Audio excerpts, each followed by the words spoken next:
Historia e profetit Nuh, a.s.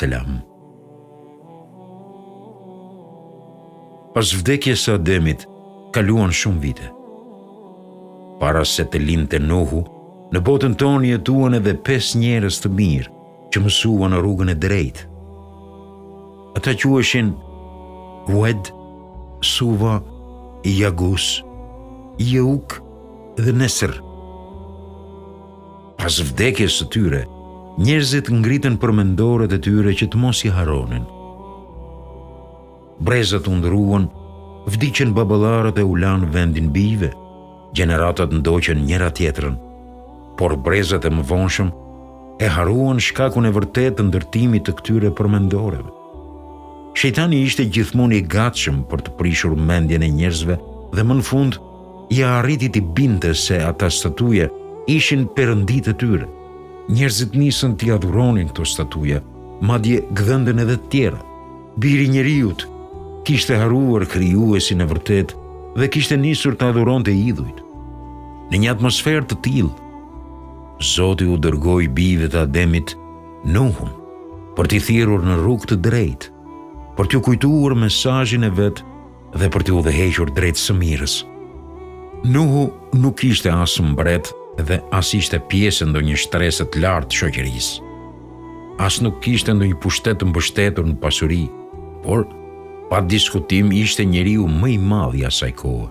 Madhështia është një veti që nuk matet as me pasuri, as me pushtet, as me forcë, por është ajo veti sublime humane, e pajisur me kthjellësinë e zemrës, pastërtinë e ndërgjegjes dhe lartësinë e mendimeve që zbukurojnë botën e idealeve të tij. Besimi i sinqert dhe mirënjohja që ushqente ai për krijuesin e tij, ja shtonte edhe më fort madhështinë këtij njeriu të mirë. I fundit i lajmtarëve do e kujtonte Nuhun me fjalët që Zoti e përmendte në Kur'an. Ai ishte një rob i vërtet që falenderonte Zotin pa pushim. Robin e vet mirënjohës, Zoti e zgjodhi për profet, dhe ai pa përtuar, ditë e natë, ftoi njerëzit në rrugë të drejtë. Foli me ta në gjuhën më bindse. Nuk la asnjë rast pa i njoftuar për krijuesin e vërtet dhe për vlerat e larta njerëzore me të cilat ai e kishte pajisur njeriu. Adhuroni Zotin tuaj, o njerëz, atë që është i vetëm dhe që ju ka krijuar. Duhet të ktheheni nga kjo rrugë pafund ku keni hyrë. Duhet keni frikë nga dënimi i Zotit, pa u lodhur, pa përtuar, pa u mërzitur. Nuhu vazhdoi t'i ftonte njerëzit në rrugë të drejtë. U shpjegoi se nuk ishin në rrugë të drejtë, se kishin rënë në kurthin e shejtanit, se kishte ardhur koha të sistemonin jetën e tyre dhe të ishin më të kujdesshëm e më njerëzor. U tregoi për vlerën e madhe të cilën Zoti i kishte dhënë njeriut, për virtytet e larta me të cilat e kishte stolisur. Si e kishte krijuar në formën më të bukur, si kishte krijuar gjithë ato mirësi për të plotësuar më së miri çdo nevojë të tij. I ftoi të vinin në punë arsyen se nuk kishin si të ishin zota ato objekte të gurta që ata adhuronin, se mendja e tyre po humbte duke humbur edhe shpirtin pas idhujve që nuk të ofronin asgjë. Të gjithë e dëgjonin të heshtur profetin Nuh. Fjalët e tij kishin rënë si rufe në mendjet e tyre të mpira. Froni i ligjësisë në botë kishte nisur e po tunde nga themelet prej fjalëve gjithë dashurisë të profetit Nuh. Fara urrejtjes nuk po nxinte më si më parë. Pushteti i dhunës po të rënditej. Mesazhi i Nuhut a.s.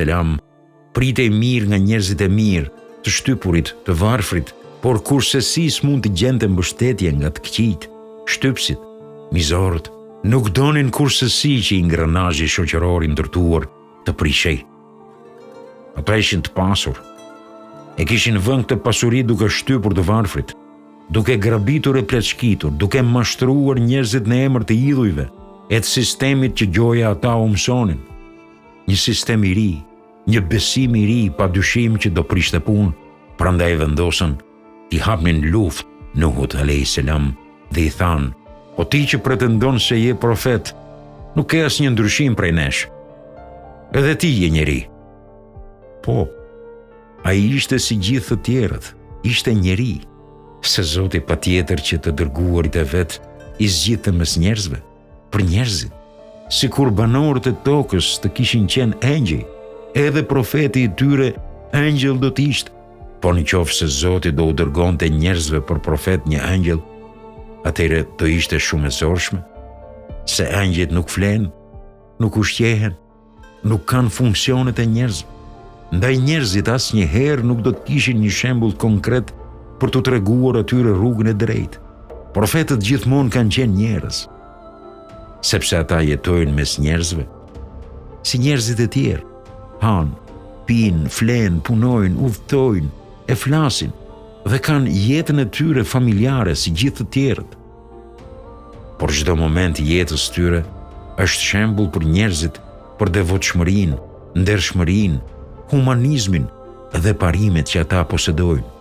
Zemra e tyre është e mbushur me dashuri për krijuesin dhe krijesat. Dëshira e tyre më e madhe është që gjithë njerëzit të ndjekin rrugën e besimit të pastër, të duan njëri tjetrin dhe të adhurojnë Zotin. Ata janë hyjet e njerëzimit, udhëheqësit dhe liderët më të mëdhenj. Diskutimet dhe kundërshtimet mes profetit Nuh dhe jo besimtarve vazhdonin rrept çdo ditë. A e sheh? I thoshin ata. Ty nuk të vjen pas asnjë, veç varfanjakëve e qyqarëve. Vërtet ata janë të varfër, por pasuria e tyre shpirtërore as krahasohet dot me ata që keni ju, u përgjigjej i dërguari. Ata nuk janë pari e shoqërisë si ne. Ata nuk janë as të pasur. Si mund të rrim ne me ta? Profeti Nuh u mërzit shumë. Si mund t'u shpjegonte këtyre njerëzve se nuk është pasuria ajo që e nderon njeriu? Ata vazhduan të këmbgulnin në tyrën. Dëgjoj Nuh, nëse do që t'i vëm vesh atyre që thua ti, së pari duhet përzësh ata fukarenj që ke për rreth. Ne jemi zotrinj të tyre. Nuk mund të rrim në një vend me ata mjeran lecka. Profeti Nuh a.s. i dëgjoi për ditë të tëra këta njerëz që gjithmonë gjenin arsye e shkaqe për të mos u bindur. Nuk u zëmërua me ta, përkundrazi, u mundua t'i binte me argumente të sakta e me fjalë të logjikshme. Si mund t'i përzinte ata njerëz të mirë që kishte përreth për arsyen e vetme se ishin të varfër? Së pari ata nuk vinin për të, po për Zotin. Ishin miqtë e tij. Shtëpia e Zotit ishte burimi i mirësisë së pashtershme. Si mund ta pengonte Nuhu ardhjen e njerëzve te dera e mëshirës? Ata vazhdonin të këmbgulnin, e profeti Nuh vazhdonte të argumentonte ëmbël. Gjithë arsyet që nxirrnin ata, profeti Nuh a.s. i hodhi poshtë butësisht. Nuk u mbeti më asgjë e mençur që të thoshin. Pas kësaj nisën një mënyrë tjetër. Kur e panë se nga kjo rrugë nuk nxirrnin dot gjë, lanë mënjan edukatën dhe nisën nga fyerjet e kërcënimet. Ti je i çmendur Nuh. Gjithë këto që thua janë tjetër veç se prralla, broshkulla. Profeti Nuh u përgjigj me një edukat që veç të dërguarit mund ta kenë. O njerëzit e mi, unë nuk jam çmendur, as prallis. Mua ma dha detyrën t'ju mësoj ju të drejtën, krijuesi dhe Zoti i gjithësisë. Detyra ime është t'ju përcjell ju mesazhet e tij. T'ju kujtoj ato që keni harruar dhe t'ju këshilloj. Gjithashtu t'ju mësoj ato që ju ende nuk i dini e që mua mi mësoi Zoti. Dhe profeti Nuh a.s. vazhdoi të fliste me njerëzit e tij. Ditë të tëra, muaj të tërë, vite të tëra, u shpjegoi pa u mërzitur, ditë e natë, haptas e fshehurazi. Herë me të ëmbël, herë me të ashpër, u tërhoqi vëmendjen për jetën e gabuar që bënin. Kishte për qëllim të ndriçonte sadopak ato mendje të mpira. U tregoi mrekullitë e krijimit, u shpjegoi hënën, diellin, yjet, jo vetëm ashtu siç i shihnin ata, por si ishin në të vërtetë. U shpjegoi gjithësinë e mbushur nga çdo anë me mrekulli që ishin shembujt e forcës hyjnore. Fjalët e profetit Nuh a.s. ishin shumë të bukura, të mençura, bindëse. Shembuj që ai jepte dhe dituria hyjnore që Zoti i kishte mësuar atij ishin një mrekulli e vërtet. Edhe kundërshtuesit e tij më të flakt nuk gjenin fjalë për të hedhur poshtë argumentet e tij, por kjo nuk mjaftonte që ata të besonin. Sa herë që takonin Nuhun, ata ndronin në rrugë. Kur ai fliste, mbyllnin veshët me gishtërinë për të mos dëgjuar fjalët e tij. Asnjë fjalë, asnjë gjest nuk kishte më domethënie për ta. Asgjë nuk i pengonte më në rrugën e tyre të gabuar. Kështu vazhdoi kjo histori për 950 vjet. Asgjë nuk ndryshoi. As u shtua numri i besimtarëve, as ndryshoi numri apo mënyra e jetës së jo besimtarëve. Megjithse kjo gjendje e mërziste pa mas profetin Nuh, ai asnjëherë nuk e humbi shpresën dhe durimin. Vazhdimisht e ftoi popullin e tij në rrugë të drejtë, kurse ata ju përgjigjen me inat, me arrogancë dhe nuk hoqën dorë prej talljeve e gabimeve të tyre. Ai ishte shumë i trishtuar, por jo i pa shpresë. Besimi që kishte ai te krijuesi i vet nuk e linte të humbte shpresat. Megjithse kishin kaluar plot 950 vjet, ai nuk dorëzohej. Siç duket, para stuhisë, jeta e njerëzve ka qenë shumë e gjatë. Ose një jetë gjatësi e tillë ishte një dhuratë e Zotit për profetin Nuh, nuk i dihet. Së fundi, Zoti i tha profetit Nuh se pas kësaj dite askush tjetër, veç atyre që kishin besuar, nuk do i përgjigjej thirrjes së tij, prandaj s'kishte pse të mërzitej më tepër. Pas kësaj, profeti Nuh ngriti duart lart. O Zoti im, shkatërroi këta njerëz që nuk të besojnë. Zoti e pranoi lutjen e profetit dhe urdhëroi atë të ndërtonte një anije gjigande. Së pari, profeti Nuh mbolli pemë, të cilat do i duheshin për anijen. Pas disa vitesh, i preu ato pemë dhe i bëri dërrasa. Pastaj filloi t'u jepte formën që donte atyre dërrasave. Nuk ishte as pak e lehtë të ndërtojë një anije. Kjo punë zgjati me vite të tëra. Profeti Nuh a.s. e ndërtoi anijen ashtu sikurse e kishte mësuar Zoti. Ishte shumë e gjatë, shumë e lartë dhe përbëhej nga 3 kate. Në katin e parë do rinin kafshët, në të dytin njerëzit, në të tretin shpendët. Kishte një derë të madhe hyrjeje në njërin anë dhe një mbulesë nga sipër. Filloi një thatësirë e madhe. Nuk binte asnjë pikë shi. Burimet kishin shterur, lumenjtë ishin tharë. Fakti që edhe deti nuk ishte afër i bënte njerëzit të çuditeshin sa herë që shihnin Nuhun duke punuar për anijen, kurse armiqtë e tij e pyesnin duke u tallur: "Po me këtë anije në përgure male do lundrosh?" Kemi thënë ne, "Je i çmendur ti, i çmendur." Pastaj i qeshnin me të madhe. Më në fund, ndërtimi i anijes përfundoi. Papritur, nga furra e shtëpisë së profetit Nuh, shpërtheu ujë. Ai ujë ishte lajmërues për stuhinë e madhe. Profeti Nuh a.s. mori nga një çift prej secilit lloji të kafshëve në anije. Gjithashtu, kur kishte ndërtuar anijen, profeti Nuh kishte vendosur edhe kafaze për të futur shpendët e egër. Pasi futi gjithë kafshët në anije, hipi edhe vetë me një grusht njerëz. Por profeti Nuh e mërziste më shumë se çdo gjë tjetër fakti se gruaja me të birin nuk besonin. Dhe kushti për të hipur në anije ishte besimi. Gjithsesi, profeti Nuh vendosi ta provonte sërish. Hipni në anije, u tha. Në këtë anije që me emër të Zotit do lundroj, e me emër të Zotit do shpëtoj. Po është e pamundur ta shohin të vërtetën ata njerëz që janë bërë pre e mohimit, sa do e afërt dhe e dukshme t'jetë ajo. Nuk pranuan të hipnin. As që e besonin Nuhun do pak dhe i kthyen shpinën, shpëtuesit madh. Arriti stuhia.